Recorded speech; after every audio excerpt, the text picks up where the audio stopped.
Bonjour tout le monde, Fred Savard avec vous pour le 20e épisode de cette excellente saison 4. J'ai beaucoup de recul sur mon travail. Je ne suis pas seul, je présente tout de suite les gens qui sont autour de la table parce que c'est une grosse tablée. Je ne sais pas si c'est parce que le temps des sucres arrive, mais non. C'est rare que je fais ça, mais il y avait 2 pièces de théâtre cette semaine à Montréal qui vont partir en tournée. Puis là, je me suis dit, Colin, faut parler plus de théâtre à la balado. Invitons les créateurs et créatrices de ces 2 pièces pour faire... pour parler des pièces, évidemment, et de réfléchir ensemble sur le monde qui nous entoure. Ce monde parfois pourri qui nous entoure. Alors, j'ai d'abord Erika Soucy avec nous. Bonjour, Erika. Bonjour. Vous êtes autrice de poésie, entre autres de romans, et vous venez nous présenter Les Murailles. Oui. Adaptation de votre roman. Oui, tout à fait. Avec le metteur en scène, Maxime Carbonneau. Bonjour. Bonjour, Maxime. Ça va bien? Très bien, très bien. Tantôt, c'est drôle, avant qu'on enregistre, on était très occupés. Et là... Ah oui. Oui, alors on va parler des Murailles un peu plus tard, parce qu'on va aussi parler avec Olivier Chouanière. Bonjour, Olivier. Bonjour. Ouais, ça va bien? Très bien. Vous arrivez en retard? 20 minutes de retard, Olivier. Même plus que ça, je pense. On prévu un peu plus tôt, mais c'est pas grave. On est très contents. Vous êtes très gentil. Auteur et metteur en scène de Zoé. Oui. Pièce qui avait été présentée juste avant la pandémie. Tout juste avant. Et qui a été suspendue. Et là, qu'on a vu cette semaine à l'espace Le Vrai Monde du Collège Annecyc, et qui va partir en tournée aussi. Oui, mais Ouais. ça n'a pas été suspendu parce que Ah! on a eu le temps de... Oui, de faire quelques représentations. Mais non, on a fait toutes nos Ah, représentations. ok, je pensais on a eu que le c'était... temps de mettre le décor dans l'entrepôt. Ah, ok. Puis là, c'est parti. Fait qu'on était très chanceux. J'ai été mal informé. Mes sources seront à revoir. Et on a Camille Gascon, Bonjour. qu'on a déjà entendu à la balado, Oui. chercheur en théâtre, Entre qui va tenter de mettre un vernis de crédibilité à cet épisode. Chose que je ne pourrais la pas pression. faire seul pour parler de théâtre. Bon, on va commencer avec Zoé, qu'on a vu hier soir. Donc, vous êtes auteur, metteur en scène, traducteur. Aussi, oui, c'est vrai. Vous avez gagné le très prestigieux prix Siminovitch en 2014, il paraît. Oui. C'est vrai. C'est russe. Siminovitch, c'est russe, ça? Le prix russe? Hey, écoute, tu me poses des questions, mais non, c'est ça, c'est je dirais, tu sais, c'est la culture anglo-saxonne Ouais. des gens qui financent les arts. Ouais. Donc, c'est des gens qui fortunés Ouais. Du Canada anglais Ouais. et qui ont créé C'est quand même, ce prix qui est prestigieux. c'est le plus gros prix en argent Ah, du Canada. intéressant. Fait que c'est fun. Fondateur, co-directeur général et artistique de la compagnie de création L'Activité, fondée en 2000. Compagnie née d'un questionnement sur la place qu'occupe le spectateur à l'intérieur de la représentation. Mhm. Est-ce que c'est ça encore qui vous habite? Ouais, plus que jamais, je Ouais. dirais. Oui, oui. Oui, surtout dans le contexte actuel, pandémie, Ouais. post-pandémique, je suis revenu à ces questions-là de base qui ont fait la compagnie. Ouais. Ouais, vous êtes cofondateur du Terre des Écuries, aux Écuries, pas des Écuries, aux Écuries. Et là, à l'époque, vous vous intéressiez, je trouve que... Je veux commencer avec ça parce que vous vous intéressiez à l'individu aliéné par la société du spectacle dans l'affiliation de la pensée de Guy Debord. Oui. Et là, j'ai envie qu'on parle un peu de Guy Debord parce qu'on on entend parler souvent de Guy Debord C'est vrai. dans les médias. Ça paraît bien de parler de Guy Debord. Je me rappelle même les Dead Obies qui avaient parlé de Guy Debord pour justifier un peu le titre alambiqué de leur avant-dernier album. Et ça allait pas plus loin que ça. Et moi, j'ai envie d'aller un petit peu plus loin que ça. Ouais. Pourquoi il est important, Guy Debord? Ben, Parce que moi, j'ai lu en partie La Société du spectacle. C'est quand même dense, ben, tu sais, pour rester poli. donc, tu sais, d'abord, j'ai vu des films, j'ai lu comme vous. Oui. Je sais pas pourquoi je te vous vois. On se voit à la balado. Oui, exact. C'est ça que j'ai Ben, pensé. c'est plus facile, puis les gens préfèrent ça. C'est pour ça que je Ouais, me un peu pose de plus de ça. politesse. Mais, tu sais, pour être honnête, tu sais, j'ai lu La Société du spectacle pendant entier. Ouais. Puis, tu lis des passages, Ouais. tu comprends que dalle. Mais tu tombes sur d'autres Ouais. passages Ouais, qui ouais. fessent. Et je Ouais. suis tombé sur un passage qui fesse de la société du spectacle, Ouais. qui parle entre autres de la position du spectateur. Et en lisant ça, je fais c'est exactement Ah ouais, ça ouais. que je veux Ah, ben, faire c'est- au théâtre. Ouais. Et, C'est comme à des ce- fulgurances. Hein. On lit des trucs comme ça. Il y a une phrase à un moment donné Ben, qui reste et qui. c'est ça, ça change vaut tout. la peine de tu sais, de tourner la Ouais. page, d'en essayer un autre. En tout cas, pour moi, c'est ça d'abord. Et il décrivait là la position aliénée du spectateur face au spectacle. Ouais. Et à ce moment-là, j'étais en train d'écrire une pièce qui s'appelle Félicité. Ouais.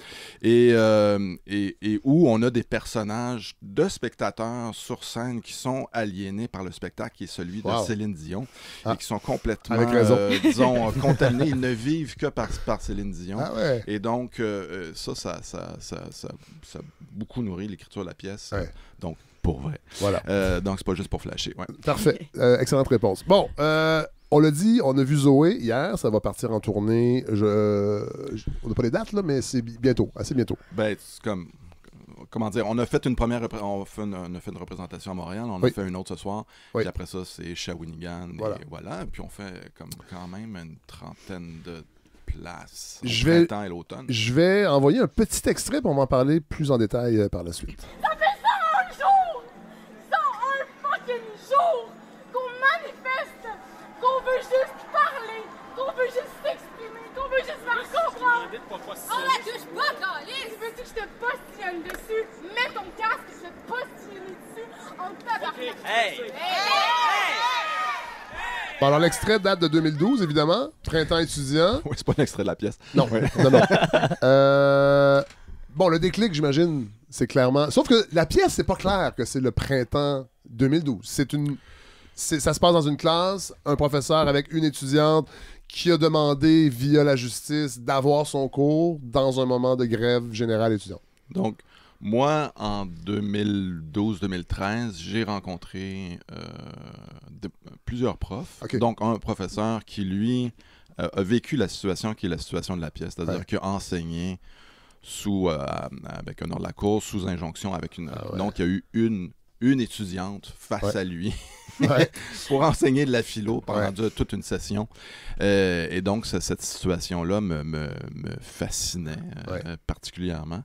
Et, C'est un prof de philo, c'est pas un hasard aussi, ben, oui, que ce soit un prof de philo. Non, mais en bref, tout ça pour dire que ma source d'inspiration, oui, c'était vraiment un prof de philo dans le réel. OK. Dans le réel. Ouais. Donc, je me dis comment être obligé d'enseigner à quelqu'un et comment être obligé d'enseigner de la philo. Ouais. De quelle manière, lui, avait utilisé la philosophie pour confronter son étudiante ou pas à travers ça. Ouais. Évidemment, après ça, je suis parti de cet élément-là et j'ai créé des personnages. Donc, oui, la bougie d'allumage, c'est évidemment 2012 à cause de cette situation-là, mais il n'est pas question de frais de scolarité. Non, tout à fait. Camille, peut-être Oui. enchaîner avec une question. Ben, je voulais qu'on parle un peu de la forme parce que c'est quand même quelque chose qui vous préoccupe dans chacune de vos créations. Vous avez déjà affirmé que de proposer de nouvelles formes est important pour permettre de comprendre les nouvelles réalités. Avec Zoé, vous empruntez à la forme, à la philosophie, la forme du dialogue socratique, si on veut. Ça donne... Sur le coup, ça m'a dit « Ah, c'est drôle, ça donne une forme plus traditionnelle, disons, de théâtre. » Mais en même temps, j'ai l'impression que cette forme-là, disons, plus ancienne, a vraiment toute sa pertinence dans le contexte actuel et que ça tient justement au dialogue. J'aimerais ça que vous m'en parliez un peu, que vous nous en parliez. Oui, ben tu sais, quand on lit les dialogues socratiques, finalement, on se rend compte que c'est deux dudes qui se croisent au coin d'une rue. Ouais. Fait, hey! En toge. ça- C'est des dudes en toge. En toge, qui travaillent pas. Des hippies, Qui ont eu comme. vraiment beaucoup de temps à s'arrêter sur le coin d'une rue, que de discuter de sujets qui les intéressent. Ouais. Mais il y a quelque chose, tout à fait, il y a quelque chose de tout à fait straight, tu sais, Ouais. c'est Ouais. réaliste. C'est comme tu lis les dialogues socratiques, c'est comme du théâtre réaliste. Tu sais. Ouais. Donc, oui, c'est ça. Donc, pour moi, tu sais, pour moi, c'est pas la pièce, c'est pas un cours de philo. J'avais pas cette prétention-là, mais c'est Ça fait ça, l'inspiration. mais ça fait ça un peu quand même. Moi, hier, puis je l'ai vu parce que dans la salle, il y avait beaucoup d'étudiants. Donc, on a même croisé par la suite des enfants d'amis, Ouais. secondaire 3. C'était beaucoup une salle étudiante et plus attentive que je l'aurais cru. Ben, Ce qui est bien. Ben, moi de même. Mais tu sais, oui, ce qui est bien, mais tu sais, donc le professeur dans la pièce pour trouver sa liberté aussi, parce que c'est le thème de la pièce, puisqu'il est obligé il est obligé d'enseigner sous ordre de la cour. Donc, pour trouver sa liberté, il décide de ne pas donner son cours à l'étudiante, le cours qu'il donnerait habituellement, et donc digresse, lui dit, ce qu'on va faire, dans le fond, le cours, c'est, on va entrer dans une conversation, on va entrer dans un dialogue philosophique où il va se servir de la philosophie pour confronter son étudiant dans un premier temps. Dans un deuxième temps, faire vraiment l'exercice philosophique d'entrer en conversation avec ce qui serait politiquement, intellectuellement, son ennemi. Tout à fait. Et faire... Donc, comment entrer en conversation avec l'autre alors que tout nous oppose, puis qu'on est dans un contexte social où tout nous oppose. Et pour moi, c'est ça l'élément principal de la pièce. Et pour moi, c'est ça l'écho de 2012 aussi. Et l'écho aussi à aujourd'hui. Mais ça, j'allais dire, comment, rétrospectivement, vous avez commencé à écrire en quelle année, cette pièce-là? Écoute, en 2019. Okay. Donc, c'est plus tard. Oui, mais j'imagine que c'est bien aussi d'avoir ce recul-là. Ça aurait pas été la même pièce... Tout de suite après. D'avoir commencé la rédaction à chaud l'année suivante, le printemps érable. Exact. J'imagine que ça aurait été beaucoup plus collé sur l'actualité. Ouais. Camille? Vous avez aussi mentionné que c'était un peu une réponse au manifeste de la jeune fille. Puis j'ai beaucoup pensé à cette pièce-là en regardant Zoé. Dans le manifeste, on avait l'impression à un moment donné qu'on ne pouvait jamais se sortir de l'aliénation. Il y avait quelque chose dans la mécanique de la pièce qui nous enfermait complètement aussi comme spectateurs. C'était le but. Et là, tout à coup, de revenir à cette forme-là du dialogue, je trouvais qu'il y avait une certaine lumière quand même. Il y avait quand même une possibilité de sortir de cette aliénation-là et de confronter des perspectives, d'aller vers d'autres perspectives. Je me suis demandé, êtes-vous devenu optimiste? Attendez, Olivier Choignard, juste avant, pour les millions de Québécois qui n'auraient pas vu le Manifeste d'une jeune fille, peut-être nous parler de la pièce. Manifeste de la jeune fille, on a sur scène, disons, le prototype du citoyen consommateur. Ouais. La classe moyenne. Ben oui, enfin... Ce qu'on appelle souvent, en tout cas dans les mots des politiciens, la classe moyenne. Ben en tout cas, la jeune fille est un concept qui vient d'essayistes, du collectif Tiquin. Donc, la jeune fille, c'est la figure du proue du capitalisme.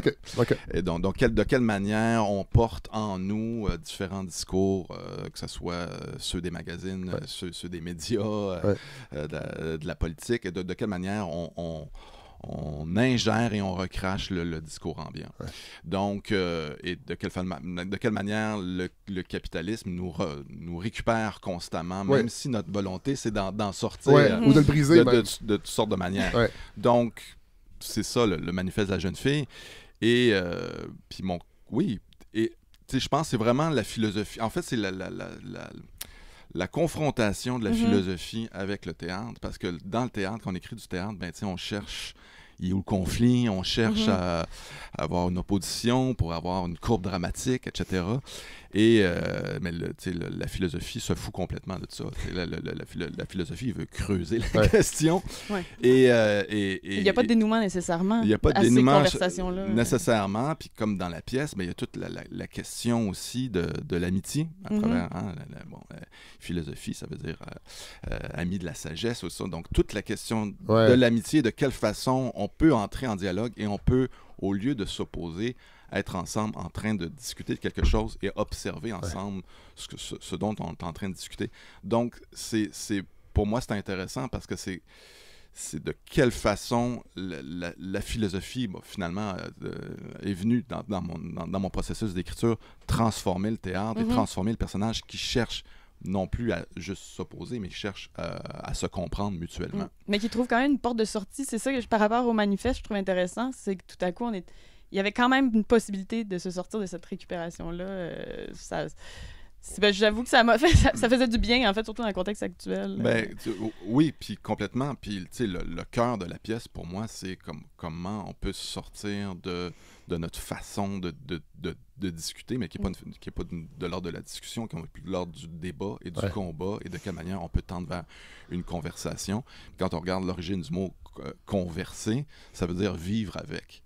Donc, tu parles avec quelqu'un avec qui tu vas continuer de vivre. Et donc, on est plutôt dans un processus d'annulation puis plus que jamais. Peut-être qu'il faudrait converser plus sur le coin des rues plutôt que sur Facebook. Oui, non, mais on sort d'une pandémie. Non, on sort. Pour l'instant, on verra. Ouais. Mais moi, c'est ça qui m'a frappé. Je pense, peut-être que j'ai moins de mémoire parce que c'est 2012, et j'ai l'impression que c'est encore plus polarisé, c'est encore plus difficile, dans le fond, de dialoguer maintenant avec des gens qui ne partagent pas nos idées. Je trouve que la pandémie a beaucoup, beaucoup révélé ça. Oui, puis je pense il y a tous... Et le contexte physique aussi dans lequel on est, c'est-à-dire face à nos écrans, on n'est plus face à l'autre. Parce que quand tu parles avec quelqu'un, c'est pas pareil. Tu l'as en face de toi, ben, il y a tout le langage du corps, il y a la chimie, il y a des choses que tu dis pas de la même manière parce que tu as l'autre, tu as un autre être humain en face de toi. Si tu n'as plus l'autre être humain, ben, ça devient un concept, ça devient abstrait. On devient facilement des idées, et puis on devient facilement des ennemis aussi. Tout à fait. Bon, vous venez de le dire, la philosophie, c'est quelque chose qui a quand même influencé beaucoup votre façon d'écrire, mais jusqu'à quel point il y a une tension entre la philosophie et le théâtre, parce que parce qu'il faut aller plus loin que ça. On peut pas juste mettre des gens qui dialoguent. Pour créer la tension dramatique, en fait. C'est quoi la question? Est-ce que dans l'écriture, il y a eu une espèce de tension justement entre cette idée de la conversation philosophique qui est pas supposée justement mener à la tension, qui était sous-peser les idées. On n'impose pas d'idées, on pose des questions. Il faut quand même faire une pièce de théâtre avec exactement. Une trame narrative et des punchs. Oui, écoute, c'est toute la question de la pièce, mais finalement, les deux personnages dans la pièce sont en opposition au départ. Et donc, ils tendent vers une conversation philosophique qu'ils ne réussissent pas à avoir, sauf à quelques rares occasions et peut-être juste à la fin. Mais il y a un dialogue quand même. Erika, est-ce que vous vouliez... Non, je me demandais, pour la structure dramatique, j'imagine... C'est quoi les quêtes des personnages là-dedans? Parce que je pense que c'est un peu ça qui porte vers la dramaturgie. J'imagine que... Oui, mais c'est que les deux personnages sont en quête de liberté et définissent les termes de cette liberté de manière différente. En même temps qu'ils sont en train de discuter tous les deux de liberté et qui ont conscience que c'est ça l'enjeu. Donc, à la différence d'une pièce comme, par exemple, Manifeste de la jeune fille, les personnages, c'est comme s'ils n'avaient pas conscience d'eux-mêmes et conscience des autres. Ils cherchent juste à tuer l'autre.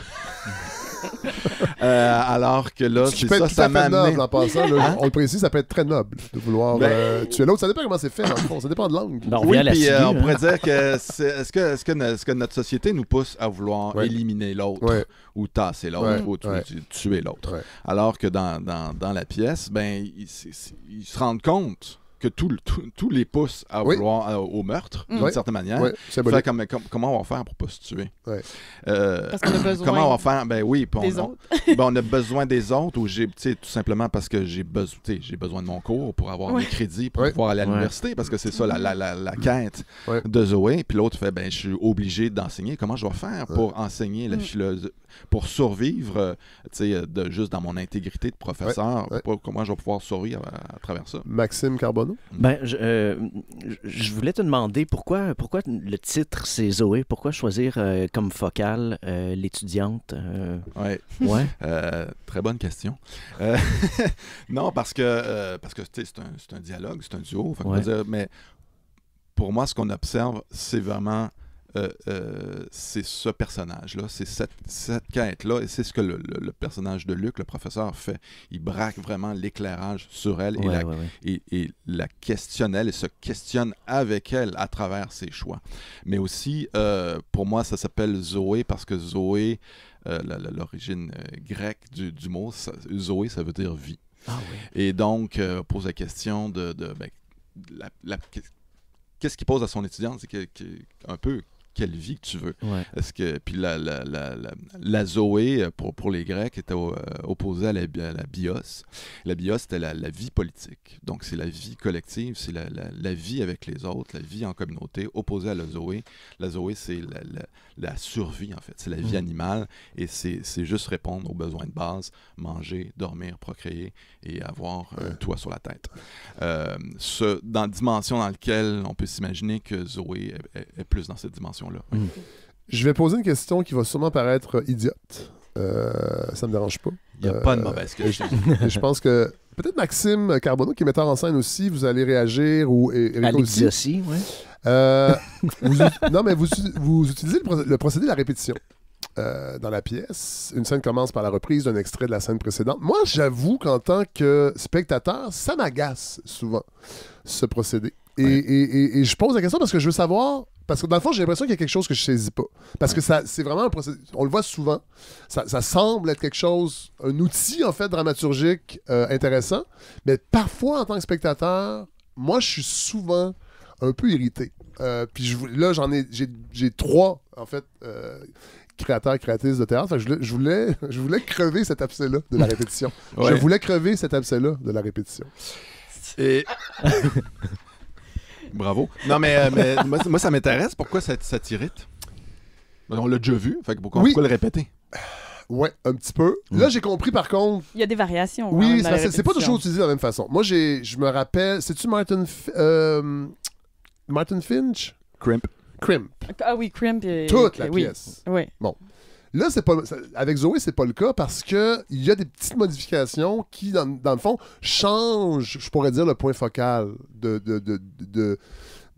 Ça multiplie, en fait, les possibilités, les perspectives sur une même situation. Bon, je veux quand même entendre des gens qui l'utilisent. Donc... Ça mérite. On s'entend que ça me fera pas sortir d'une salle de spectacle. Non, mais de toute façon, puis je comprends tout à fait pourquoi ça peut être irritant.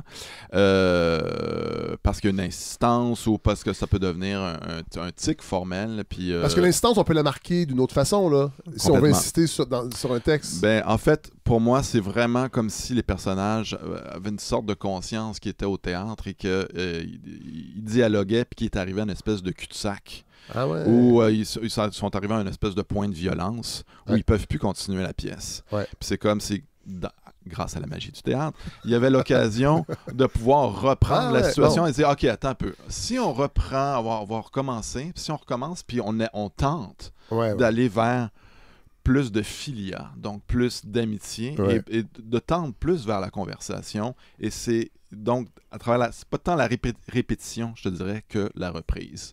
Ah non, mais c'est intéressant. Non, mais c'est pour ça que je voulais poser la question. Il y a quand même un changement de ton aussi chaque fois. Changement de ton, il y a des fois, puis bon, pour moi aussi, dramaturgiquement, ça me permettait de faire évoluer la situation extérieure, parce qu'il faut pas oublier qu'eux autres, ils ont un cours alors que pendant qu'il y a des manifs. Les étudiants manifestent. Et là, soudainement, on passe de manifestation pacifique à une manifestation beaucoup plus violente, et soudainement, l'armée débarque, et soudainement, on s'en va vers une espèce de chaos social. Jusqu'à un mort. Et puis, qui a un mort, etc. Donc, ça me permettait de faire avancer. Mais la base de ça, c'est vraiment de quelle façon, c'est ça, il arrive un cul-de-sac, de quelle façon on peut dépasser ça et poursuivre la conversation. Maxime Carbonneau, est-ce que la répétition, c'est quelque chose qui... Non, je trouve ça intéressant parce que on voit ça souvent, puis je suis toujours content d'avoir la version... En fait, mais c'est intéressant, tu dis, on voit ça souvent, mais j'ai pas l'impression que c'est un procédé que moi, je vois souvent. Bon, je dis souvent, peut-être... c'est vrai, ou que j'utilise souvent. Non, parfait. Ouais. Peut-être je me trompe, c'est moins... Peut-être c'est moins... Mais si ça t'irrite vraiment beaucoup, peut-être que ça prend beaucoup de place dans ta vie. Peut-être. Dans les murailles, il n'y en a pas de répétition.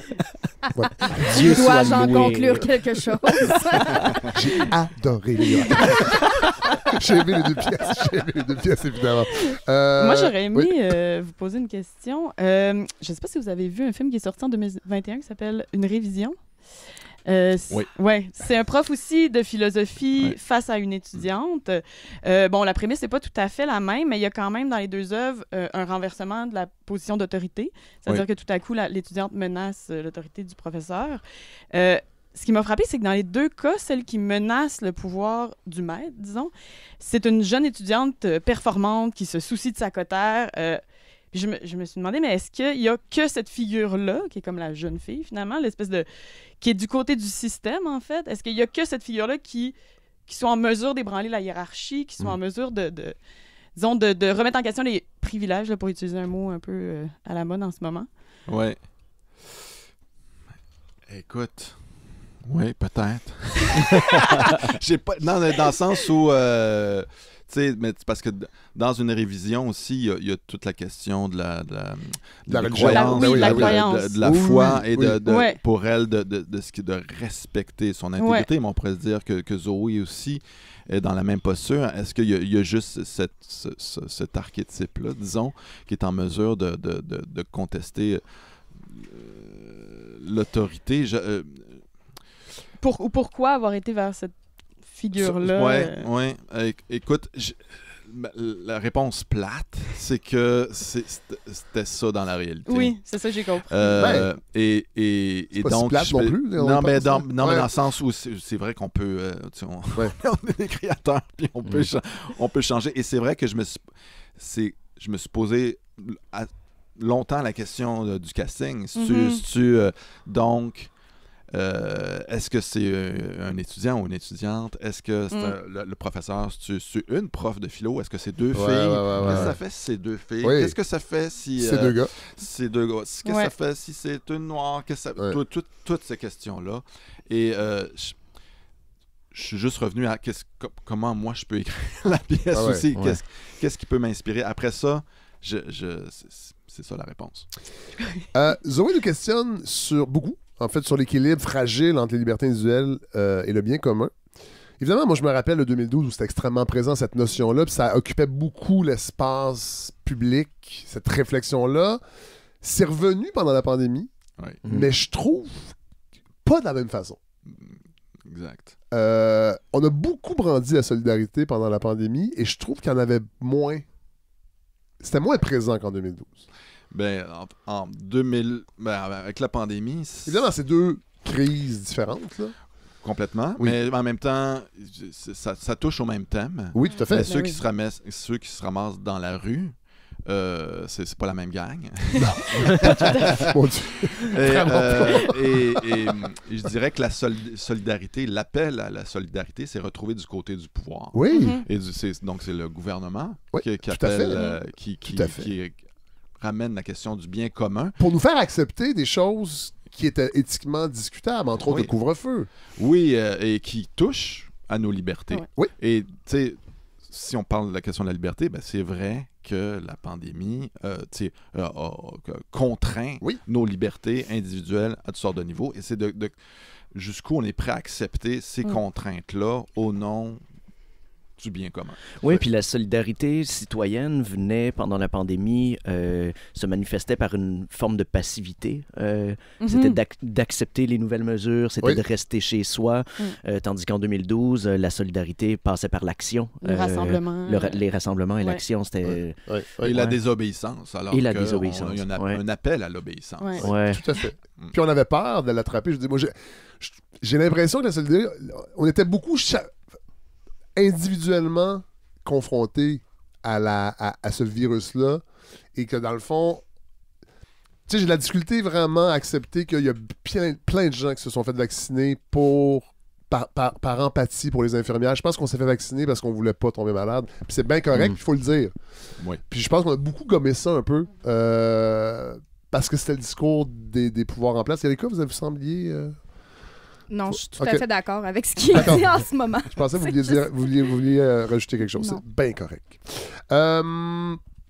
Camille, peut-être y aller avec la prochaine question. C'est plus une question sur vos collaborateurs. Vous travaillez souvent avec Hélène Ewing au costume, qui a fait un travail magnifique, et Éric Forget à la conception sonore. Pour Zoé, vous êtes entourée aussi d'une professeure de philosophie qui est Karine Saint-Gelais, on peut comprendre pourquoi, mais aussi d'un conseiller dramaturgique et pour la première fois, je crois, d'une dramaturge qui est Andréane Roy. Pourquoi? Attention, pas trop vite. Oui. Pour les millions de Québécois qui ignorent qu'est-ce qu'une dramaturge. Et pourquoi je le dis à l'allemande? Oui. C'est pas pour faire ma smat. Non. C'est pour... C'est pas votre genre, ça, comme émission de faire votre smat. c'est parce que le dramaturge au Québec, reprenez-moi si je me trompe, c'est plutôt celui qui écrit la pièce. Dramaturge, c'est un peu différent. Je sais pas si vous voulez nous en parler et nous dire aussi pourquoi avoir été vers cette personne-là. La dramaturgue, celui qui accompagne le metteur en scène, souvent dans des œuvres qui ont déjà été écrites, qui font partie du répertoire, qui va faire des recherches autour de la matière dramaturgique. Donc, j'avais déjà travaillé avec Andréane Roy sur une pièce avant, mais que j'avais fait dans un contexte scolaire. Et c'est juste incroyable pour un metteur en scène d'avoir accès à ça. Et pour l'auteur aussi, parce qu'il fallait que j'écrive la pièce en même temps. Donc, c'est quelqu'un qui effectue toutes sortes de lectures autour de questions. Donc, elle arrive avec un dossier dramaturgique qui explore toutes les questions de la pièce formelle, le propos, puis arrive en début de répétition avec 150 pages. Puis est-ce que ça aide ça aide à partir sur la même page. Ouais. J'imagine que ça aide aussi, puis là peut-être encore je dis une idiotie, le fait que vous soyez metteur en scène et auteur, j'imagine d'avoir quelqu'un qui vient peut-être se mettre dans cette proximité-là qui pourrait nuire, peut-être pas le bon mot, mais qui pourrait teinter le spectacle. Oui, tu sais, encore une fois, pour moi, c'est dans des contextes où on cherche toutes ces personnes-là que vous avez nommées, permettent de faire maturer l'œuvre, je dirais, de manière plus grande, importante. Et ça, c'est grâce au dialogue. Évidemment, dans notre processus d'écriture, il y a toujours un moment où on est tout seul chez nous, en tout cas quant à moi, et c'est très bien comme ça. Mais le public étant un art collectif, grégaire, on rentre en dialogue avec du monde, et de quelle façon ces dialogues viennent nourrir et enrichir l'œuvre. Et puis moi, c'était très important pour moi dans ce contexte-là aussi d'avoir un minimum de crédibilité, parce que je suis pas... j'ai lu des dialogues socratiques. Moi, j'étais plutôt loin de la philosophie. Bien sûr. Comme nous tous. Exact. La philosophie est quand même moins... D'ailleurs, c'est un peu ça, Zoé. Il y a un hommage à l'enseignement de la philosophie. Je fais comme, mais mon Dieu, c'est tellement essentiel comme citoyen dans une démocratie d'avoir accès à ça, parce que c'est la base de la démocratie. Mais c'est absent de la culture au Québec. D'ailleurs, vous avez écrit un texte. Le théâtre est un muscle politique. Parce que le théâtre sert à ça aussi. Réfléchir. Et vous êtes inquiété du rétrécissement, de la disparition du théâtre comme agora publique, c'est-à-dire l'agora publique, c'est la philosophie. Le politique, oui. On sort de pandémie. Évidemment, on est content, on peut aller voir des spectacles, mais il y a des stigmates qui vont rester. Il y a des gens qui vont moins sortir. Avez-vous cette crainte-là? On sait déjà les ravages que la pandémie a fait pour le milieu du théâtre.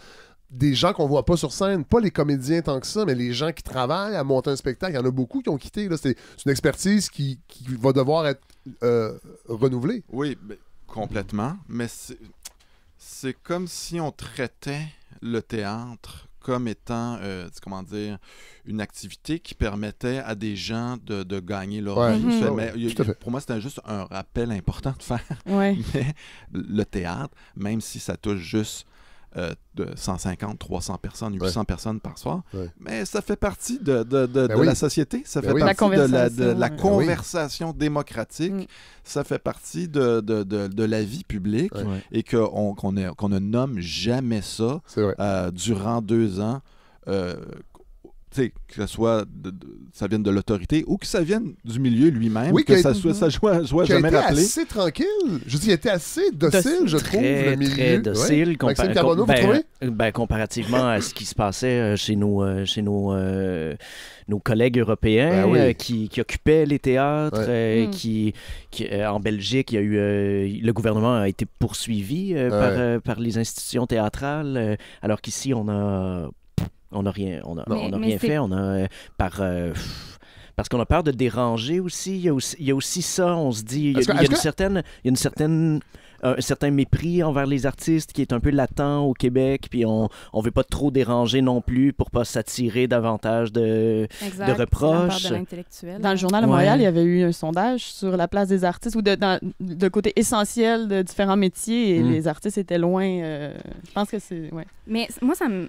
J'ai Erika, une question en tête depuis un bout. Allez-y. Je reviendrai peut-être au contenu de Zoé. Est-ce que la question de l'héritage a été posée par rapport à tout ça parce que on n'arrive pas blanc, tu sais, par rapport à une situation? Est-ce que ça a été abordé dans cette philosophie? Qu'est-ce qui reste? L'héritage... où est-ce qu'elle, tu sais, d'où elle vient, Zoé? Qu'est-ce qu'elle porte? C'est quoi? Pourquoi elle est comme ça? Tu sais, pourquoi elle a ces idées-là à contre-courant de toute sa génération, tu sais? Oui, ben c'est le cœur de la pièce, puis c'est d'abord ça qui est, disons, attaqué par le professeur au début de la pièce. Lui, il fait, il est un peu dans la posture de, pauvre petite fille, c'est pas de ta faute, parce que c'est tes parents qui t'ont finalement poussé, qui sont avocats, et qui veulent que tu poursuives tes études, parce que, donc, t'es pas responsable. Et elle vient bien affirmer, non, si je suis ici, c'est parce que je veux l'être. Et donc, pourquoi tu veux être ici? Donc, et donc, c'est tout le cœur de la pièce. C'est quoi les motivations, c'est quoi ses intentions et d'où ça vient. Et finalement, pour nommer qu'elle-même aussi est dans une perspective de défendre l'idée d'un bien commun. Ouais. Mais elle dit, mais moi, ma façon de défendre le bien commun n'est pas la même que tout le monde. On a des façons différentes de défendre la société et notre perception de la société. Et c'est pas la même de ceux qui manifestent dehors. Ouais. Je veux qu'on termine avec ça. Juste que vous me parliez de Projet Blanc. Hacking théâtral, parce que dans le fond, la pièce Zoé, est-ce qu'on peut dire... J'ai pas vu, évidemment, vos autres pièces, mais je dis évidemment. Je suis pas obligé de dire évidemment, mais est-ce que Zoé sort un peu de ce que vous aimez faire habituellement? Parce que j'ai l'impression que vous êtes quelqu'un qui aime des pièces plus...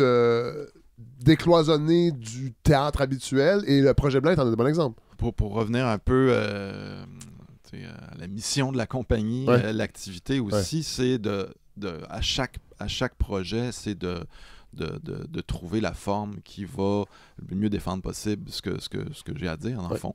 Et on a développé avec le temps une forme de représentation de spectacle qui est la déambulation sonore souvent pour un spectateur à la fois. Donc, il s'agit de déambulation à travers la ville où on va avoir un texte préenregistré dans les oreilles qui va être synchronisé sur un parcours.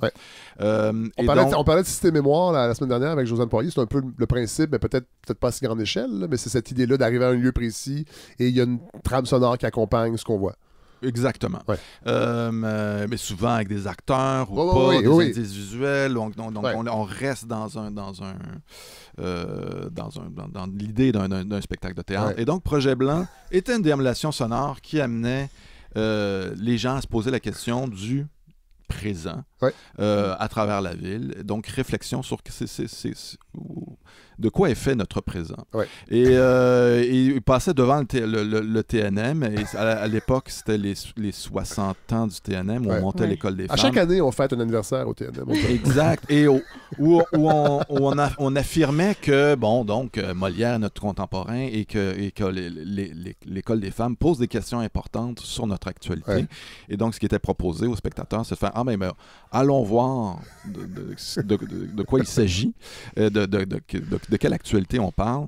Et les spectateurs de Projet Blanc étaient invités à devenir des spectateurs de l'école des femmes. On leur remettait des billets de la représentation et devaient monter, se rendre à leur présentation. Il faut le dire sans que le TNM soit au courant de tout ça. Sans que le TNM soit au courant. Donc, l'idée formelle, c'était on fait un hacking théâtral. Donc, on hackait le TNM. C'est incroyable. Donc, on n'allait pas demander la permission. Ben non. Puis, et donc, la déambulation, l'enregistrement se poursuivait, était synchronisé sur le spectacle qu'il était en train de voir et on se posait la question du présent et de l'actualité en écoutant l'École des femmes. Wow. Avez-vous d'autres projets de piratage? Je te le dirai pas. Pardon, je t'ai tutoyé. Donc, c'est oui. Donc, c'est correct, c'est pas grave. Donc, c'est oui.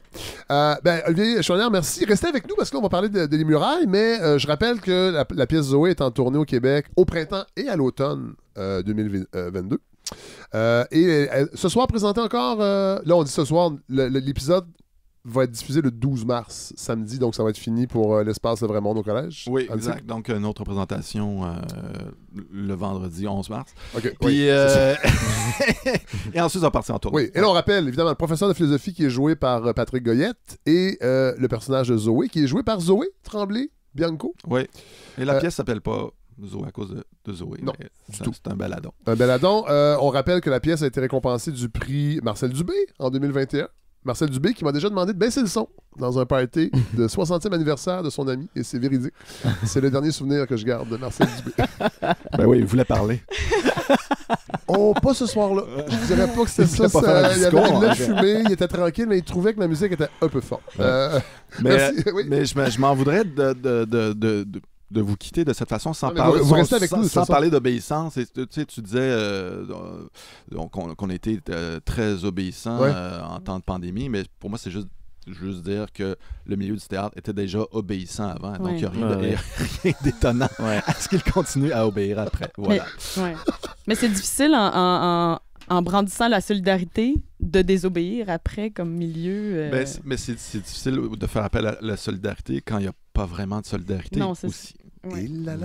Oui, mais c'est vrai. Mais c'est une... Non, mais c'est parce que le milieu du théâtre se targue d'être une grande famille, etc. Et on sort ce discours-là, puis quand ça fait notre affaire. Mais dans la réalité du milieu, je pense que le milieu des arts vivants a de grandes questions à se poser sur son fonctionnement, sur son économie, sur son écologie, de quelle manière artistes, producteurs, diffuseurs, organismes de représentation, comment tout le monde discute ensemble, mais grosso modo, c'est que chacun défend sa pointe de tarte parce que on vit dans un système sous-financé et donc où chacun doit aller tirer son épingle du jeu et donc on est tous en compétition les uns envers les autres. Donc c'est sûr qu'en temps de pandémie, on fait faudrait réagir ensemble, mais c'est parce qu'on n'est pas constitué tout simplement de cette manière-là, contrairement en Europe. Donc, c'est un problème structurel. Et les artistes en Europe ont un statut officiel, c'est-à-dire qu'ils sont moins...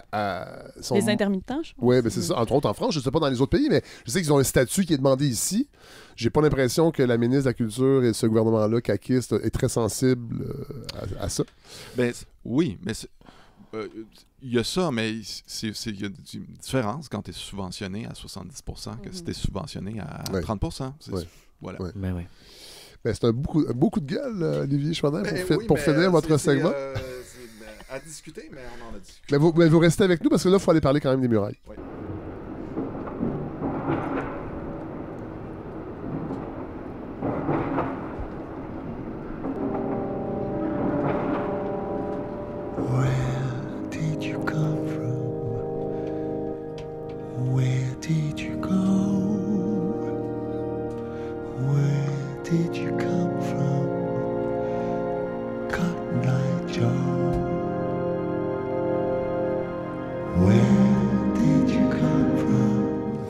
Avouez, Erika Soucy, qu'on est bien équipé à la balado.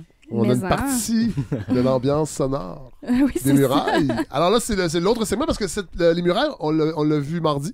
OK. La première, donc. Oui, on est à la première, à la Licorne. Donc, bon, vous avez entendu tantôt, Erika. Je ne serais pas comme à Appelé on est de fou, je vous dirais pas quelle année vous êtes née. Ma date de fête. Non, du tout. Ça ne nous intéresse pas, l'âge. L'âge des gens ne nous intéresse pas. On fait pas de l'âgisme à la balado. Non, j'apprécie ça. Mais vous êtes quand même né à Port-Neuf-sur-Berre? Oui.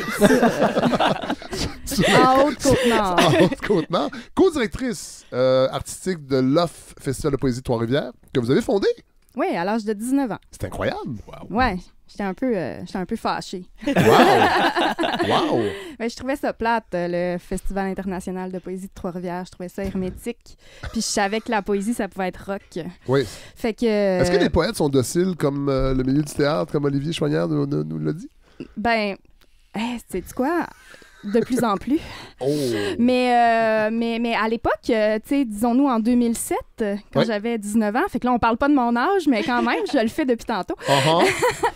Il y avait pas beaucoup de place pour la poésie orale, pour... oui, c'est ça. Pour la... Et là, on dirait qu'il y a une nouvelle génération. Ben, je pense aussi peut-être avec Instagram, avec les réseaux sociaux, tout ça. Oui, peut-être. Écoute, je suis pas sûre que c'est le sauveur de la poésie, mais ça, c'est un autre débat. Mais tu sais, le slam, là, la présence du slam, tout ça, il est devenu... L'art oral est comme devenu vraiment populaire. Donc... Ce qui est quand même... Moi, j'ai quitté le off maintenant parce que je sentais que je savais plus quoi amener de plus. Il faut savoir quitter le bateau quand on n'est plus la bonne personne. Je n'étais plus cette bonne personne-là. Mais le Québec est issu de la culture orale. Fait que c'est pas étonnant que la poésie aurait dû y revenir. C'est normal, là. Je veux dire, les conteurs, c'est con, mais on a ça en nous, ce côté... l'oralité est importante. C'est ça, les humoristes, c'est pas pour rien qu'ils pognent. Là. On sait qu'il y en a trop.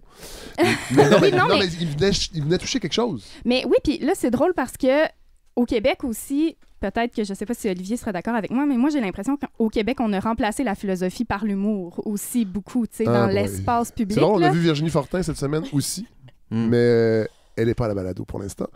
Mais oui, c'est vrai que, je dis malheureusement, c'est l'humour philosophique existe, mais il y a peu de pratique au Québec. Mais tu sais, c'est ça. Donc, de façon intéressante. Ce qui fait que dans l'espace public, souvent, on va inviter des humoristes pour nous donner leur opinion. Tout à fait. C'est ça que je fais dans la vie, moi, à la radio. Ah ben tiens. Mais je le fais. Je le fais bien. Ben oui, c'est ça. Non. Mais c'était pas une critique, parce que c'était plutôt je lis des livres contrairement constat. aux autres humoristes. Non, mais c'est plutôt un constat. C'est pas une critique. Oui, tout à fait. Mais je sais pas où je m'en allais avec ça. Je continue à vous présenter. Ah, OK. Vous êtes autrice de Cochonner le plancher quand la terre est rouge, L'épiphanie dans le front, et Priscilla. Ah, et deux L. Priscilla en hologramme. Oui, qui est un hommage à ma mère. Ah. C'est Priscilla Presley. Parce que quand mais oui, Simon Boulris en a parlé de ce livre-là, cette année-là. Il nous casse les oreilles en réunion avec Erika Soucy. Je suis désolée. Et, Les Murailles, c'est un roman à l'origine. Oui. Et que vous avez adapté. Oui. Pour le théâtre. Oui. Avec une mise en scène de Maxime Carbonneau. Bonjour Maxime. Bonjour. Vous avez entendu tantôt. Co-fondateur, directeur général et artistique de la compagnie La Messe Basse. Oui. Parlez-nous de cette compagnie. Oui, c'est une compagnie où il y a beaucoup de co-direction artistique avec Danny Boudreau, co-direction générale avec Jérémy Boucher, qui est une compagnie qui est née à l'époque parce qu'on n'avait pas le choix de créer des compagnies si on voulait avoir comme artiste une résidence dans un théâtre. Pour pouvoir mettre les pieds dans un théâtre, il fallait fonder une compagnie. Puis pour exister, il fallait en avoir. Donc, Danny et moi, on a fondé cette compagnie-là parce qu'on devait la fonder.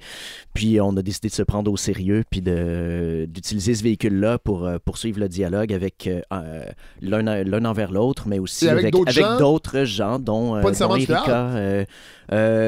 Principalement du théâtre. Mais pas toujours. Stéphane Lafleur, par exemple. Vous avez travaillé avec Stéphane Lafleur, qui venait du monde du cinéma. Mais Stéphane s'est intégré, a été digéré par un spectacle de théâtre. Mais oui, on s'intéresse à d'autres médiums. C'est un peu notre mandat. Là. OK. Et là, la rencontre entre Maxime et Erika aussi, la rencontre des univers, ça fait comment? Ça se passe quand Erika avait 19 ans, justement, quand elle a fondé le Off Poésie à Trois-Rivières. En fait, on s'est rencontrés au cégep. J'ai perdu ma virginité chez Erika. Voyons! Oui. À qui? Hey, c'est-tu vrai? Ouais, on en parlera après. C'est bien drôle, ça. Oh my God, j'apprends ça live! Ouais, ben oui. Ça, c'est drôle. Ah, mais moi, je crée ça. Vous avez ces moments-là. Vous avez créé un show ensemble, vous n'étiez jamais dit ça? Mais je pense qu'elle l'a oublié, mais dans un recoin de son cerveau, elle s'en souvient. Non. Bref, on en parlera, on en parlera après. On se connaît depuis longtemps. On s'est perdu de vue parce que je suis allé étudier à Montréal au conservatoire, puis elle-même à Québec au conservatoire. Oui. Puis on s'est retrouvés à travers l'adaptation des Murailles. Puis c'est ça, puis Maxime, lui, il est dans ces concepts-là, tu sais, la techno puis tout ça. Puis moi, les Murailles, je savais que c'était bien ordinaire. Ben, pas ordinaire au niveau de la qualité, mais il y a quelque chose de l'ordre de l'ordinaire dans le texte. Puis, je savais que c'était une bonne vision pour amener ça ailleurs, tu sais, sortir du plancher des vaches. Bon, on résume la pièce. Erika, jeune poète ayant grandi sur la Côte-Nord, se rend dans un campement du barrage de la Romaine où travaille son père pour passer une semaine. Bon, sa relation avec son père, c'est une relation d'absence depuis toujours. Oui. Et là, il y a une foule de personnages qui vont graviter. Est-ce que c'était clair au début du processus que c'est vous, Erika, qui allez porter votre pièce? Parce que c'est ça qui, en partant, fait le... Sincèrement, là, je sais, je vais dire un autre... Mais vous n'êtes pas encore une figure ultra connue de la télé, et ça aurait nuit, je pense, à la pièce, que ce soit Céline Bonnier, par exemple. Là, je donne un exemple, mais tu sais, qu'on voit partout, qui est très bonne, elle est extraordinaire. Mais moi, dès le début, j'ai fait... Ah, ça, c'est... On est dans le réel, en fait. C'est con, là. Ouais, c'est peut-être... C'est ça la démarche. Voilà, bon. Oui, c'est la prise de risque. C'est moi dans le roman, c'est mon histoire personnelle. Puis j'ai aussi une formation comme comédienne, il faut le dire. J'ai fait mon conservatoire, donc je savais que j'étais capable de faire ça. Mais vous n'avez pas fait un film avec Louis Morissette encore. Fait que pour les gens, non, vous mais êtes c'est pas dans mon ambition de toute façon. Ouais, c'est comme ça. C'est pas le rêve de tout le monde, effectivement. mais tu sais quoi, puis... Mais c'est ça, c'est le rapport au réel, puis c'est le rapport à moi, c'est une vraie prise de risque. Puis là, avec Les Murailles, comme ça va, tu sais, on dirait que c'est un texte que j'ai digéré, il y a eu le roman d'abord et tout ça, mais à l'automne, j'ai fait un autre texte de théâtre où j'ai joué mon propre rôle et c'était dans la relation avec ma mère et tout ça. Et ça, c'était... Vous non, mais c'est ça. Psychanalysez avec des subventions? C'est ça? Pas toujours des subventions, hein? Non, mais... C'est ça. Ben, c'est une psychanalyse. Ben, tu sais, c'est l'écriture de soi. Boutade, non, mais en fait, c'est parce que je pense que j'ai plusieurs traumas ou j'ai plusieurs questions, puis il y a beaucoup d'absurdité dans mon parcours, dans ma vie, puis j'essaie de comprendre, en fait. C'est pas tant que donner un sens, mais plutôt répondre à une question. Scénario pour sortie de crise, l'autre pièce que j'ai écrite, que j'ai jouée à l'automne, c'était vraiment assez souffrant, là. Tu sais, je fais pas ça pour le fun, puis me donner de la job. Non, il y a une réelle douleur, puis l'œuvre se poursuit, en fait, se poursuit dans la rencontre avec le public, dans la réception. Souvent, on me dit je peux pas croire que tu as fait ça. Comme si je devais avoir un tabou, comme si je devais être honteuse de mon parcours, ou alors que ben ça aussi, ça dit quelque chose, tu sais. Tout à fait. Puis ça poursuit la réflexion. Oui. Vous parlez des spectacles plus technologiques de la messe basse. J'étais sur le plateau des Murailles. C'est presque nu, en fait. Il n'y a pas beaucoup d'éléments scéniques, mais il y a quand même un aspect documentaire. Il y a quand même une volonté de nous en apprendre sur cet univers-là, des barrages et tout ça. Mais vous avez vraiment fait le choix que ça se passe par ta voix, que ça se passe par ton regard, donc par ta subjectivité. Oui. Est-ce que c'est arrivé rapidement dans le processus que ce soit ça, plutôt que faire affaire, par exemple, à des documents comme des photos sur scène et tout, pour nous illustrer, disons, plus... Oui, bien en fait, c'est venu d'une contrainte à la création. On a toujours ce réflexe-là de réunir concepteurs de costumes, scénographes, concepteurs sonores, etc. Puis, en cours de processus, on a perdu notre scénographe. Puis, je me suis dit, tiens, j'aime bien travailler avec la contrainte, comme bien des gens en théâtre. Ça peut nourrir. Ça peut nourrir, ça nourrit, en fait, parce que ça nous amène dans des... Faut pas le dire trop fort, parce qu'ils vont nous en ajouter des contraintes. Puis en fait, plus de scénographe, je me suis dit, qu'est-ce qu'on fait de l'espace? Puis moi, j'étais dans cette espèce de zone-là, avec un espèce de sentiment d'imposture. Je suis rentré dans cette œuvre-là d'Erika avec un sentiment d'imposture parce que cet homosexuel urbain qui tout à coup monte un show qui se passe sur ces grands chantiers très hétéronormés, très hétéronormés dans les régions éloignées, les grands chantiers que je ne connais pas. Puis je me suis dit, c'est quoi mon chantier à moi? Comment moi je crée de la beauté? Puis c'est avec des spots qui sont le matériel. Le matériel au théâtre, c'est des gros pipes, c'est des grosses affaires de métal. Les spots, c'est rudimentaire. C'est des vieux phares de voitures qui ont été mis dans des boîtes de métal avec des palettes sur le côté pour diriger les faisceaux. Puis je me suis dit, tiens, il est là le langage. Mon chantier peut nourrir le chantier de la pièce. La pièce est adaptée d'un roman. On l'a dit au début. Quand on arrive à élaguer, j'imagine... une grande part, Oui. en tout cas beaucoup du roman pour en faire une pièce. Comment on arrive à faire ça sans travestir le message et ce qu'on a envie de véhiculer? On ramène à l'intime, en fait. Ah ouais. C'est deux médiums, hein, le roman, quand même, puis le théâtre, c'est quand même deux médiums avec leur code et... Oui. Peut-être que ça aide aussi Mais de c'est- passer d'un Et médium c'est à pas l'autre. une pièce narrative, il y a quand même du dialogue, il y a eu une adaptation, un vrai travail. Mais dans le d'adaptation. roman, il y a beaucoup de dialogue aussi. Le travail, c'est surtout fait au niveau des anecdotes. Dans le roman, il y a énormément d'anecdotes parce que j'ai été témoin d'affaires, là. Puis j'étais comme... En une semaine? Oui. Mais il faut dire aussi que j'ai fait des rencontres avec des groupes de consultants, des travailleurs du fly-in, fly-out, autant des hommes que des femmes, pendant 1 an et demi après mon voyage. Et j'ai recueilli des témoignages. Il y a une vraie recherche. Et j'ai aussi... pour l'information, travailler le langage avec ce groupe-là, parce que le roman est écrit en oralité, donc comme on parle, et il y a, comme dans la pièce, la langue nord-côtoise, avec nos expressions, avec nos structures de phrases. Et je lisais mon manuscrit en chantier aux consultants pour être sûr que ça sonnait bien pour eux qui comprennent. Puis c'était une question de respect aussi, parce que même si c'est mon histoire, c'est celle de mon père, c'est très près de moi, il y avait quand même un désir qu'ils se sentent respectés dans la représentation d'eux-mêmes. Donc, oui, pour revenir à la question, le choix que j'ai fait, c'est de ramener ça auprès du triangle familial, père, frère et moi. Donc, la structure narrative tourne autour du lien de filiation. C'est surtout ça. Donc, je vais là pour rencontrer mon père et je questionne la notion d'héritage et comment... Parce que ça parle aussi d'un problème qui est une réalité économique de la Haute-Côte-Nord, c'est-à-dire c'est de génération en génération qu'on va travailler sur les grands chantiers, on attend de se faire créer de l'emploi, et de père en fils, parce que c'est surtout des pères et des fils, on va aller travailler à Bay James, on va aller travailler à Tunestook, à SM3, à pour que les gens comprennent que c'est une problématique qui va au-delà de dire que c'est des gens qui ont juste ça à faire, puis c'est pour ça, c'est parce que c'est payant aussi.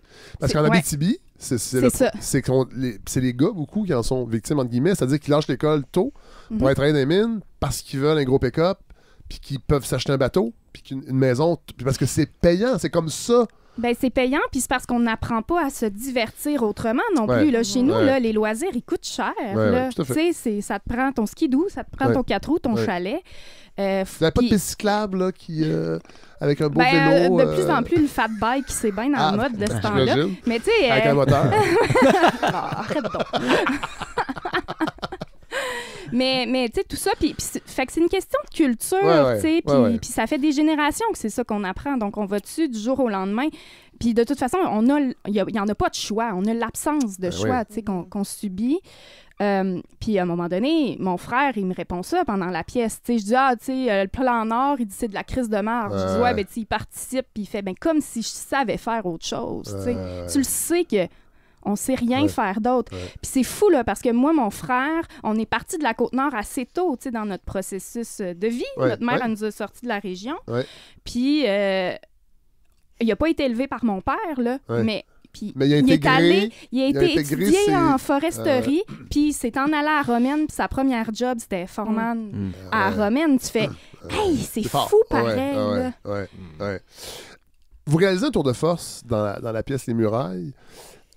Parvenir à émouvoir, parce que c'est émouvant, c'est drôle, c'est émouvant, avec une histoire qu'on connaît quand même déjà, ça a été raconté quand même. Je ne sais pas si vous en étiez consciente quand vous avez écrit ça, mais c'est des hommes qui partent, qui abandonnent la famille une partie de l'année, ça fait partie en fait de la Nouvelle-France au Québec moderne. Ben, même en Grèce antique, les guerriers qui partaient et les femmes qui les attendaient. Tout à fait. C'est une thématique, mais au Québec, j'ai l'impression qu'au Québec, en tout cas, il y a une mythologie derrière ça. Oui, complètement. On la connaît, cette histoire-là, et vous réussissez à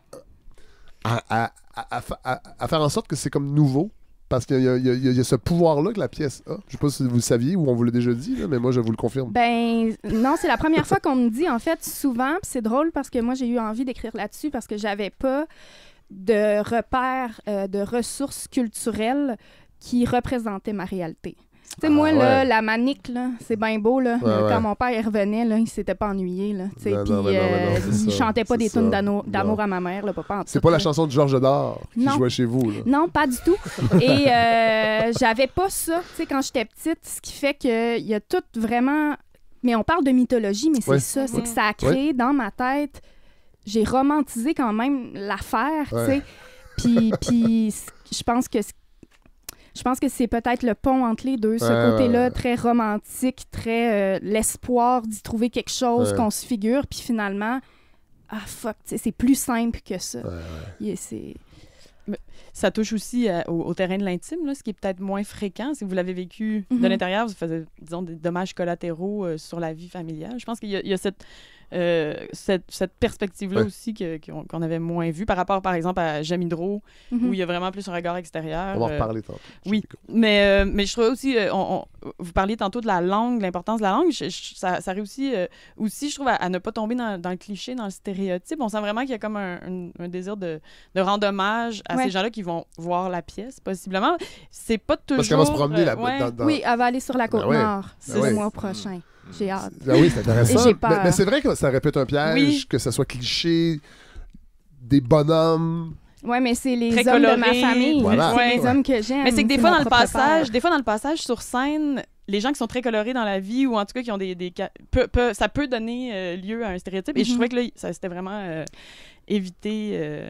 ce piège-là, en fait. Ben, je passe pas un commentaire. Ouais. Je suis pas au-dessus d'eux autres. Je suis face à face, tu sais.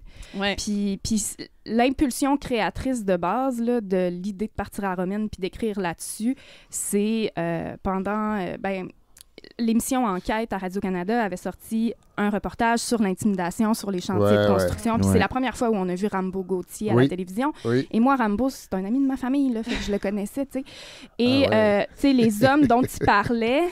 c'est les messieurs dans mon party de Noël, là, c'est mes mononcles. Fait que je savais que, oui, ce qui était dit là, j'étais pas surprise, mais d'un autre côté, je savais qu'il y avait autre chose derrière. Puis, donc, il y avait comme un désir d'amener pas un autre discours, mais quelque chose de complémentaire. C'était un espèce de oui, mais. Puis en même temps, c'est extrêmement souffrant aussi quand tu viens de ce milieu-là, puis là, tu te retrouves là, puis tout d'un coup, tu deviens l'ennemi à abattre. Tu le sais qu'il y a une part de vérité là-dedans, mais tu sais que c'est plus complexe que ça. Fait que je pense qu'en partant comme ça... Et vous essayez pas non plus de polir des côtés moins... Tu sais, qui auraient pu être plus difficiles à recevoir pour le public, notamment le racisme face à... Vous avez décidé quand même de garder cet aspect-là, face aux Premières Nations, qui est frappant sur scène. Mais... Après plusieurs discussions au sein de l'équipe, ça a dû quand même. Il n'y a pas de personnage autochtone non, c'est vrai. dans la pièce, mais en même temps, d'enlever cette part de racisme-là, du regard des Blancs envers eux, on les aurait évacués des chantiers, en fait. Tout à fait. Ça aurait été pire. C'est ça, quand...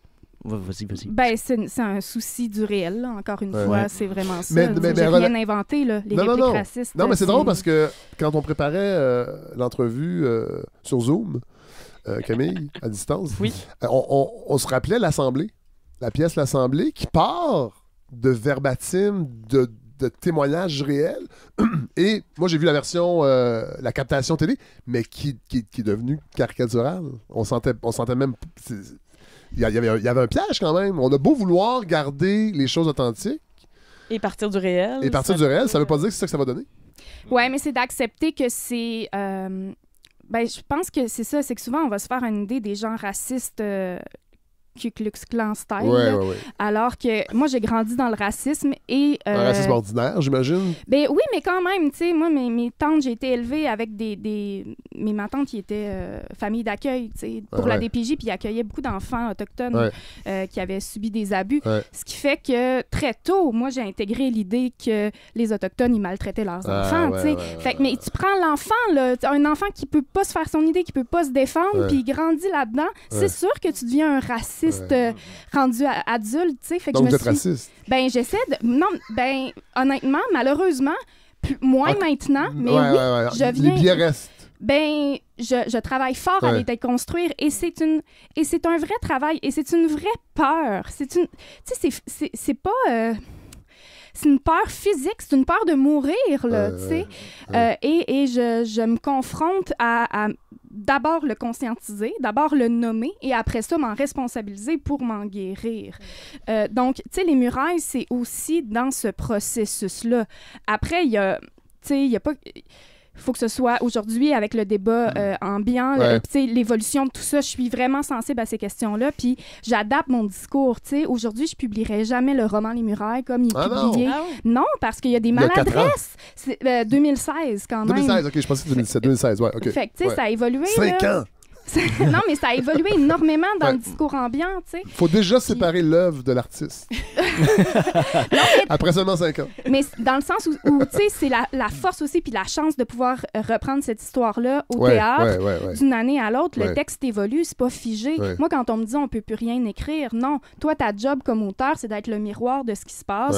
Puis, tu sais, tu peux peut-être plus écrire l'œuvre comme tu l'as écrit avant, mais tu peux continuer à écrire. Puis c'est pas parce qu'elle a été publiée en 2016 d'une certaine façon qu'elle peut pas vivre autrement. Puis c'est drôle, évoluer. Erika Soucy, c'est la première fois que j'entends ça, on peut plus rien écrire, parce qu'habituellement, les gens qui disent ça, c'est soit des humoristes et on ne peut plus rien dire. On peut plus rien dire. Non, mais c'est pas, je pense pas que c'est anodin. Donc, est-ce que cette réflexion-là touche aussi beaucoup le milieu littéraire? Parce qu'on a l'impression que c'est juste l'affaire Godbout.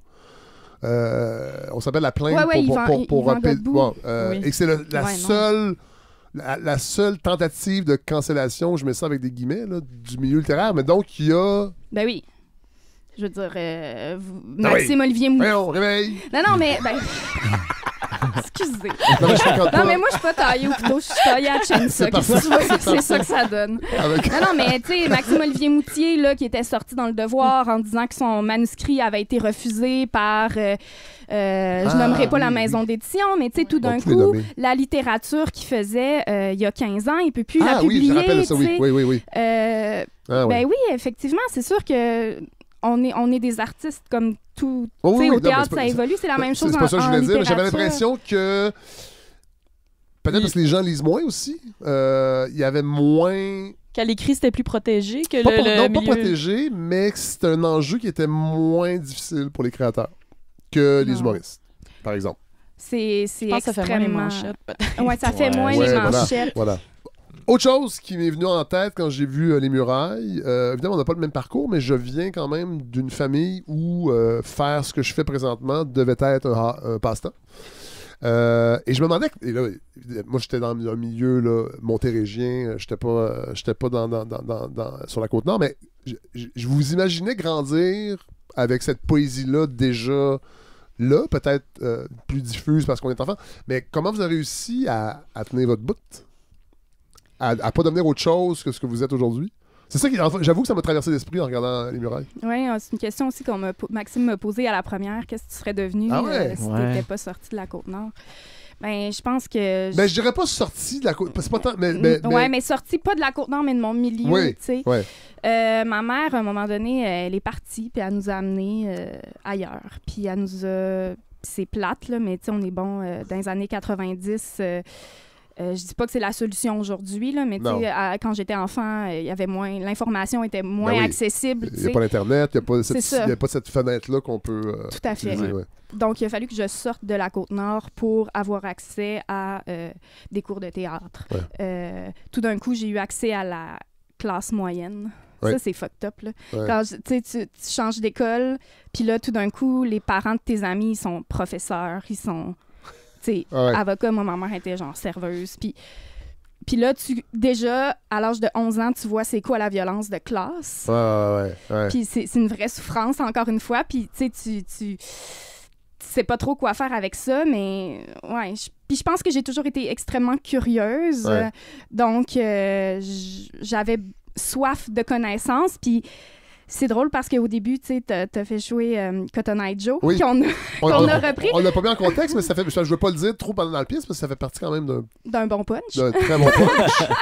Mais, tu sais, moi, j'avais envie d'apprendre dans la vie, mais j'avais pas accès à la culture dans ma famille, ce qui fait que j'écoutais Enfant Musique Plus en boucle, puis j'apprenais par cœur les titres de tunes, puis les artistes, puis les vidéoclips.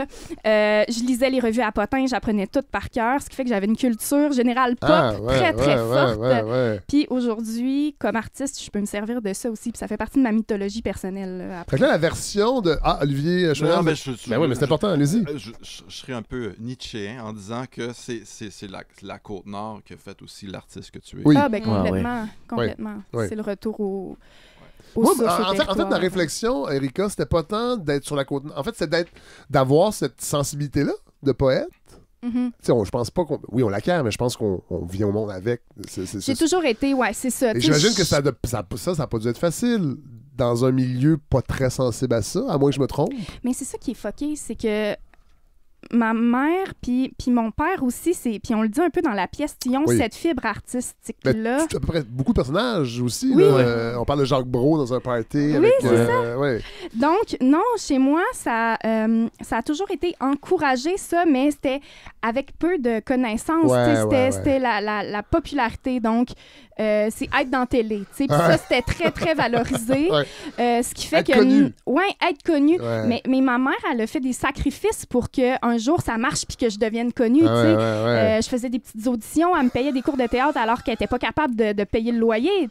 Parce qu'elle avait je pense qu'elle vivait une espèce de rêve par procuration. Mon père avait ce désir. Je veux dire, il chante. Quand mes parents se sont rencontrés, mon père, il faisait des concours d'imitation d'Elvis avec les Tannants. Ah, mon Dieu! Que j'ai vu, moi, tout jeune. J'imagine, tout jeune. J'ai peut-être vu votre père. Ben oui, ça se peut. Il est allé? Ben oui, il faisait ça, là.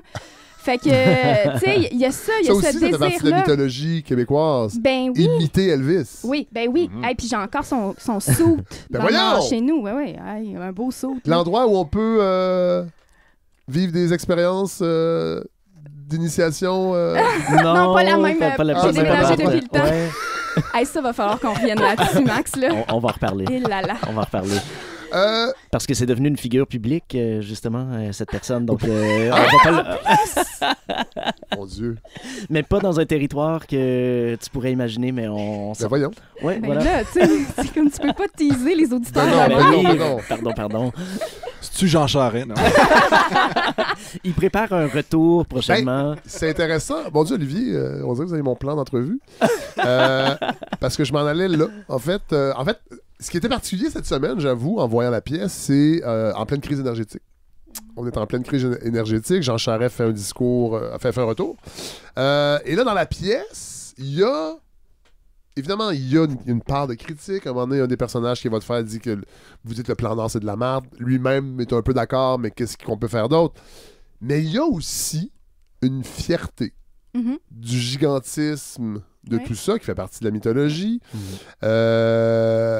C'est pas des criminels parce qu'ils travaillent dans les mines, alors qu'on a un discours urbain à Montréal et dans les grandes villes du Québec, mais je vais parler pour Montréal parce que j'y vis, où c'est facile d'être critique envers ces gens-là, envers ce qui se fait là-bas.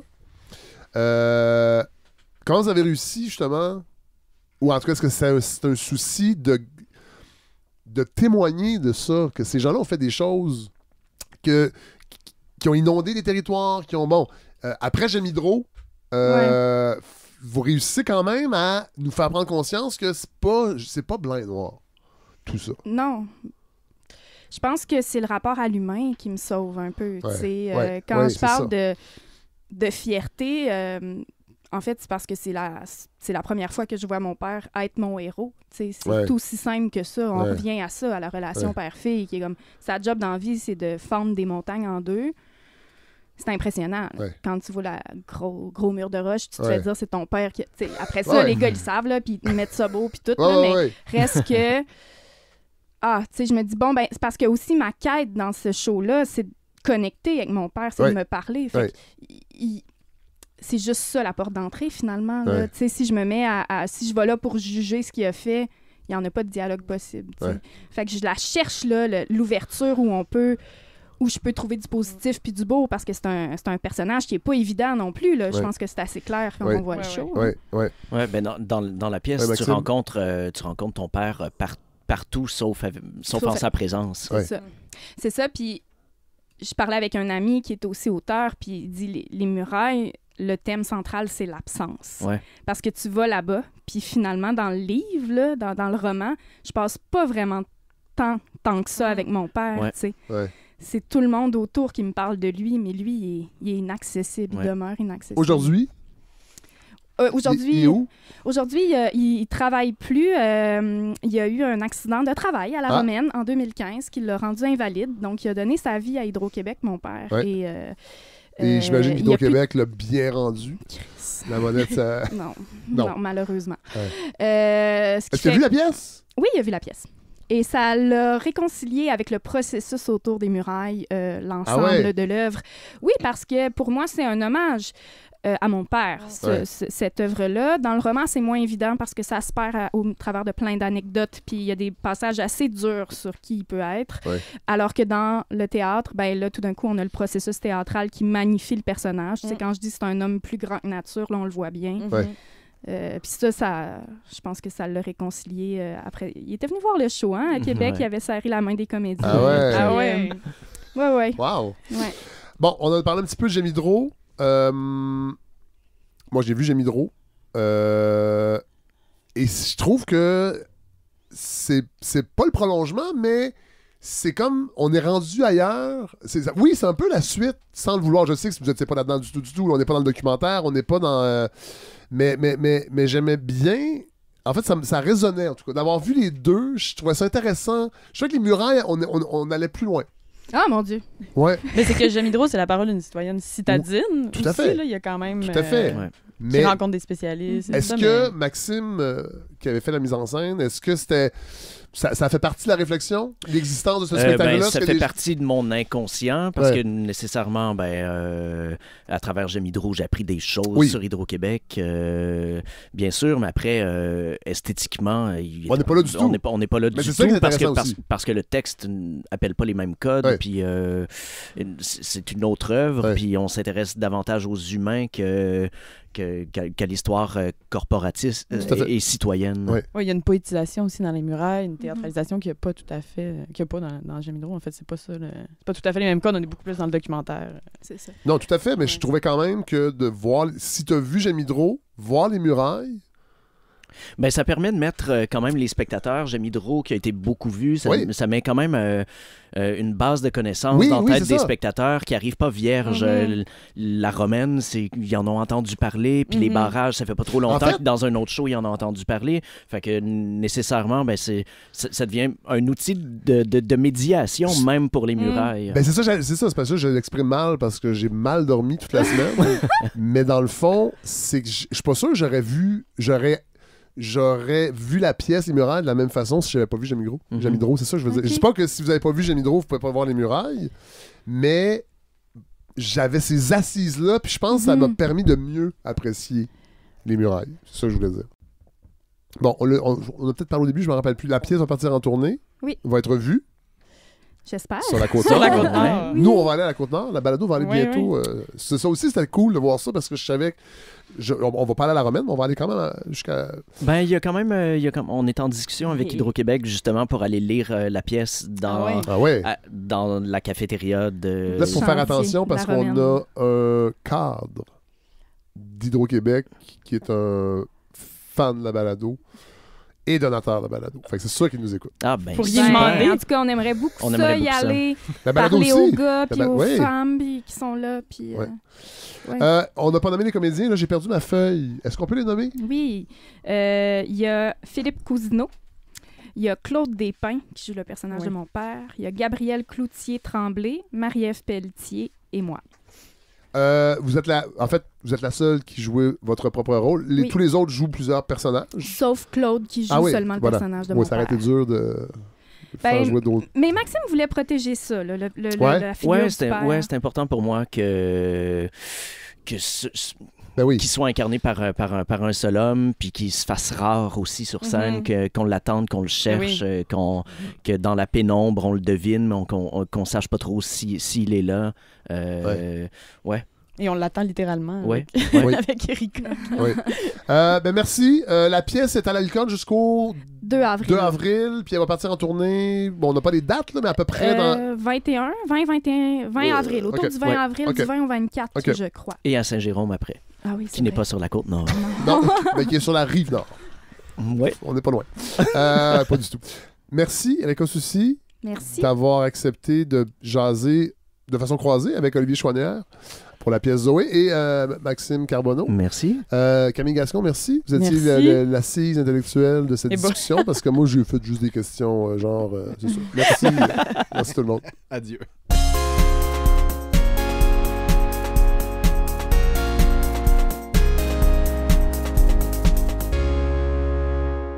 Alors voilà ce qui conclut ce 20e épisode de la balado. Je suis très satisfait du résultat. Vous allez dire, je suis complaisant peut-être envers moi-même. Non. Parler de théâtre, c'est pas quelque chose qui est naturel pour moi. D'ailleurs, merci Camille Gascon de m'offrir ces lumières de chercheur en théâtre, doctorante en théâtre. Ouais. Merci évidemment à Erika Soucy, Olivier Chouanière et Maxime Carbonneau. C'était un essai de mixer 2 pièces et leurs créateurs, créatrices. Je suis vraiment content.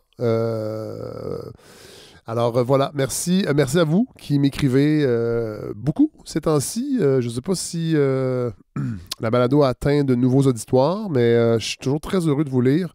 Si vous avez des suggestions, des commentaires, vous le faites en m'écrivant au baladofredsavard@gmail.com. Vous pouvez le faire aussi sur la page Facebook de la balado. La semaine prochaine, j'ai très très hâte de vous présenter cet épisode-là.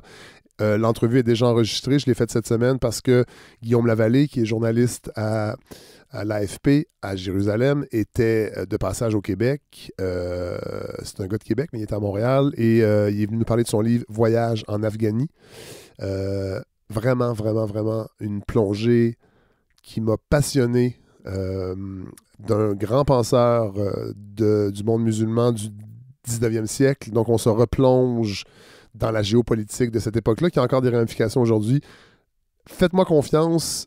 Garochez-vous sur cet épisode la semaine prochaine. Il y aura le retour d'Hélène Faradji également, qui est partie en France et qui est revenue et qui va nous présenter sa chronique. Si vous voulez supporter le projet, faites-le.